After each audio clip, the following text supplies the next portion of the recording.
आयुष्य खूप सुंदर आहे, पण आपल्या आशा अपेक्षांचं ओझं आपल्या आयुष्यावर एवढं मोठं असतं की ते सुंदर आयुष्य आपल्या या इच्छा आकांक्षासाठी दडपलं जातं. तर सगळ्यांना श्री स्वामी समर्थ.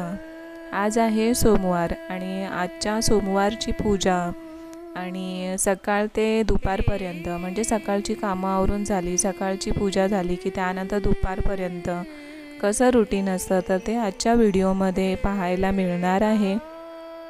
तर सकाळी सगळ्या देवी देवतांचा छान असा अभिषेक करून झालेला आहे.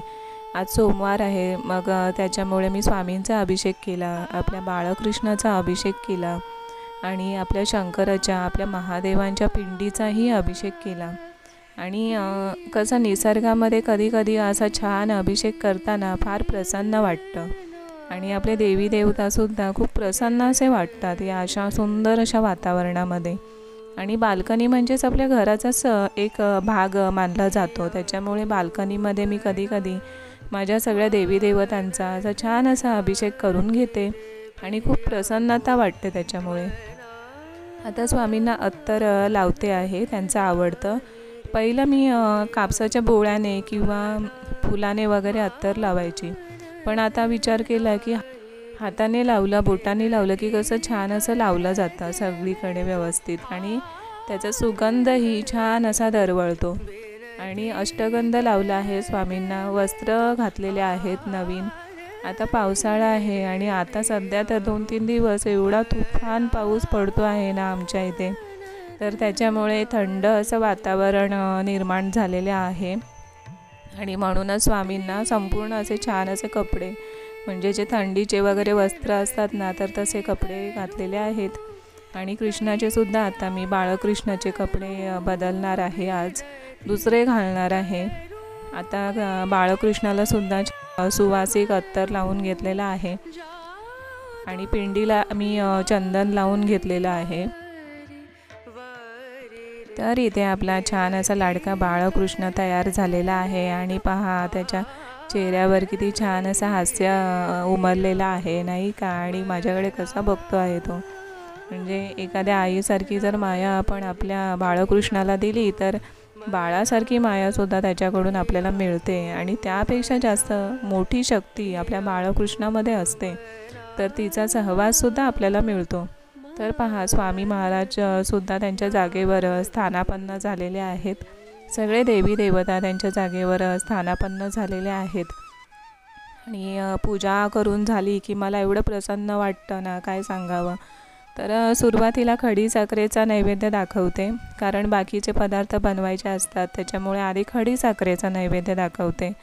नंतर सकाळी काही बनवलं तर ते नैवेद्य असतं, जसं की मागच्या व्हिडिओमध्ये तुम्ही पाहिलात की गुलाबजामचं नैवेद्य मी दाखवलं होतं, तसं काही ना काही असेल तर ते नैवेद्य असतं.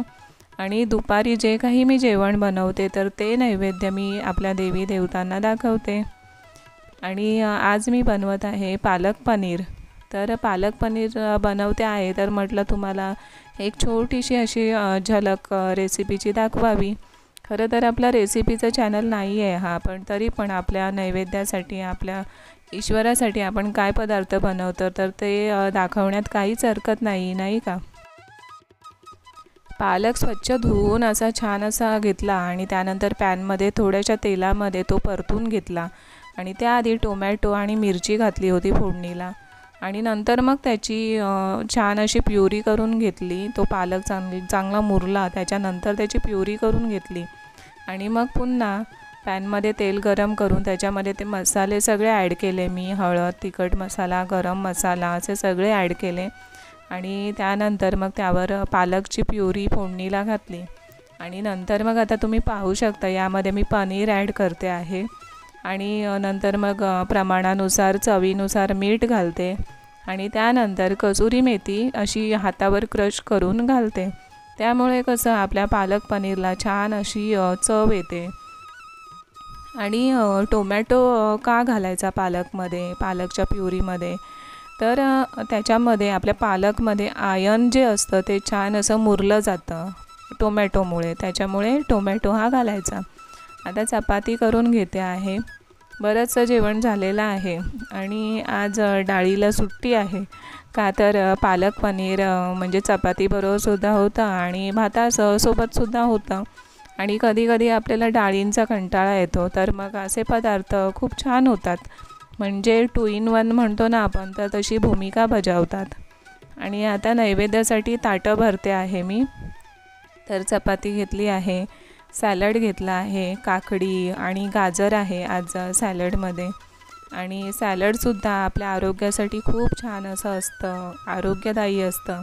त्याच्यामुळे सॅलड नेहमीच नियमितपणे वर्षाच्या 12 महिने आपण आपल्या जेवणामध्ये ठेवायचं. आणि आता पालक सर्व करून घेते आहे, पालक पनीर. त्यानंतर गोडमध्ये मी आता ठेवत आहे खजूर, जे ओले खजूर असतात ना, तर ते आहेत घरी, तर ते ठेवत आहे. म्हणजे काहीच जर आपण बनवलं नसेल तर असं काहीतरी ठेवलं तरीसुद्धा चालतं. देवी देवता, आपले गुरु आपल्याला कधीच सांगत नाहीत की आम्हाला हे हवं, आम्हाला ते हवं. पण आपण आपल्या मनापासून जर काही करत असू आणि आपल्या देवी देवतांना ते छान असं खाऊ घालत असू, तर किती मस्त अशी भूमिका असते ही आणि किती छान अशी भावना असते, नाही का? आणि हे सगळं जर मनापासून केलं तर ते देवी देवतांपर्यंत नक्कीच पोहोचतं, आपल्या स्वामींपर्यंत नक्कीच पोहोचतं.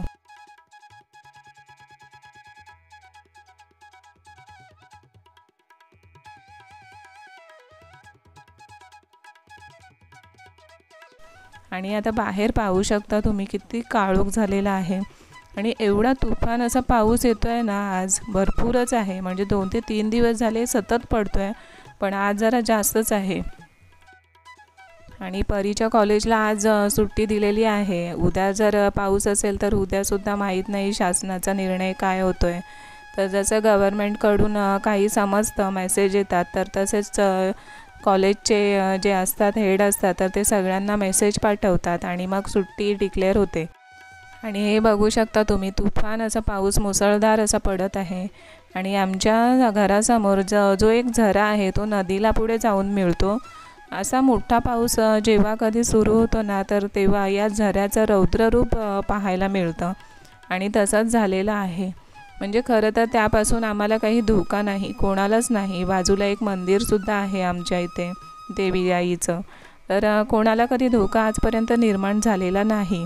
पण कसं आहे, पावसामध्ये आपण काळजी घेतलेली कधीही बरं असतं. म्हणजे स्वतःची काळजी घ्या, आपल्या माणसांची काळजी घ्या आणि कुठल्याही धोकादायक ठिकाणी आपण मुद्दाम होऊन जायचं नाही. तर आजचा व्हिडिओ कसा वाटला नक्की सांगा. आवडला असेल तर लाईक शेअर करा आणि चॅनलवर नवीन असाल तर चॅनलला सबस्क्राईब केल्याशिवाय जाऊ नका. भेटूया पुढच्या छान अशा व्हिडिओमध्ये. तोपर्यंत सगळ्यांना श्री स्वामी समर्थ. स्वतःची काळजी घ्या, कारण आयुष्य अनमोल आहे आणि ते एकदाच मिळतं.